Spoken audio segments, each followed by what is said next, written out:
Did you know that John Cena broke a lot of Vince McMahon's old promo rules in his first ever heel promo? Well, in this video, we are going to break it down because of the stark contrast between Vince McMahon's established WWE norms and the current direction under Vince McMahon's son-in-law.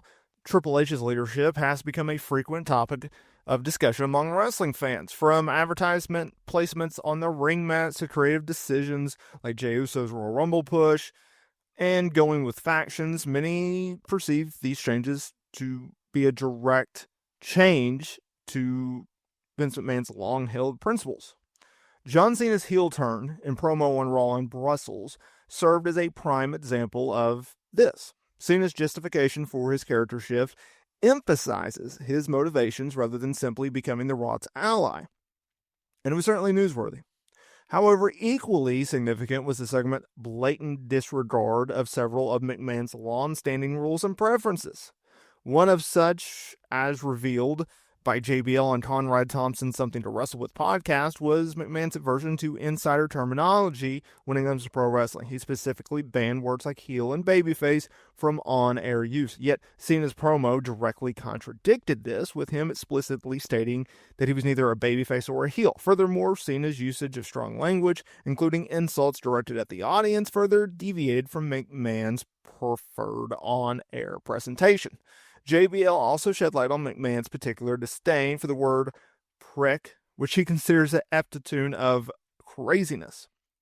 According to the former WWE champion, even veteran announcer Michael Cole, known for his, he's going to say everything that McMahon would tell him, used the term to describe Cena, highlighting the extent to which the current creative direction deviates from McMahon's established norms. The direction with this decision to turn John Cena heel, especially during his farewell tour, represents a significant departure from McMahon's booking philosophy. Despite numerous opportunities and discussions about a potential heel turn in the past, McMahon consistently opted to maintain Cena's babyface persona and run.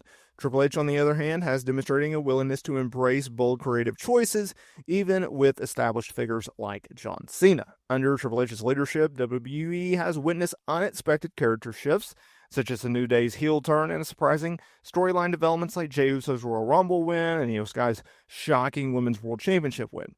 These decisions have injected a sense of unpredictability and excitement into WWE programming, a stark contrast to the perceived complacency of McMahon's later years in charge of main roster creative. Ultimately, John Cena's heel turn and substantial promo segment embodied the creative shift that has occurred since Triple H assumed control of WWE main roster creative. The departure from McMahon's established norms, while initiating jarring to some, has largely been embraced by fans, suggesting that the company is better served by its current creative direction. I also want to address something here. Eric Bischoff took to his 83 Weeks podcast, which is very good. I cover it every single week and do transcriptions for 411mania.com. And he was talking about John Cena's promo. And he also talked about something else, which I'll get to in a minute. He called the promo weak. And the reason that he called it weak was there was nothing jarring about it. And I think he misses the point. The point was not for John Cena to come out there and drop F-bombs or shoot on Vince McMahon or whatever. There was nothing jarring about it. John Cena could have said one word and that promo would have been great. Why? Well, the jarring moment had already occurred before the segment. It was the heel turn. That's the most shocking that you could do. John Cena turning heel, viciously, brutally, violently attacking Cody Rhodes alongside The Rock and Travis Scott at Elimination Chamber. That's shocking in itself. He needed a simple explanation, not this over-the-top promo.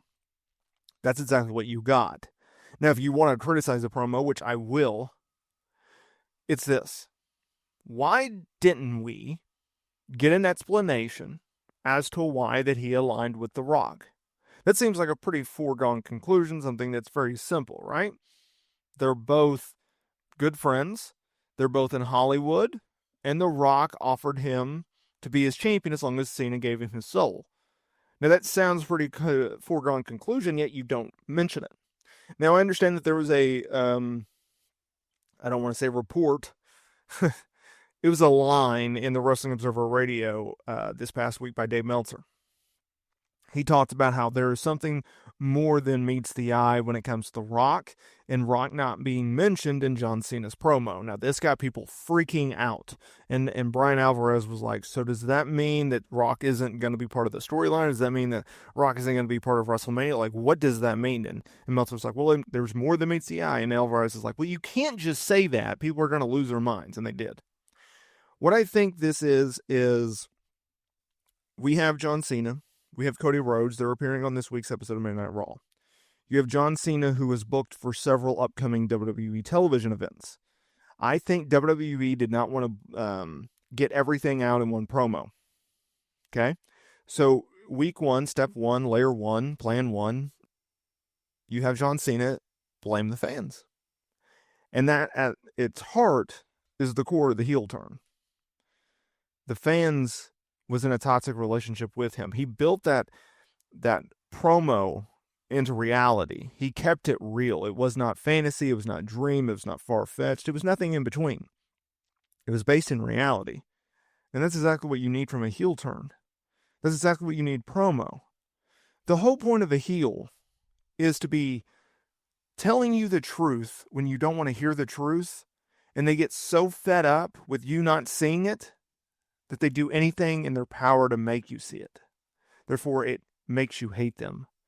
And then, obviously, they add layers to it, right? They say things you don't like. They do things you don't like. They cheat. They steal. They lie. Everything in our core ability that we do not like. That's the point of a heel. So John Cena is saying, you booed me. You wished when I was, you cheered when I was injured. You looked down on me. You took advantage of me. You thought I could handle it. I'm a human being. What about me? What about me? It was all about you.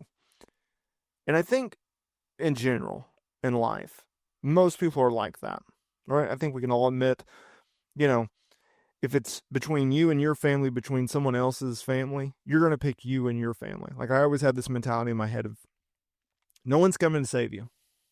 No one. No one's going to come and pay your bill.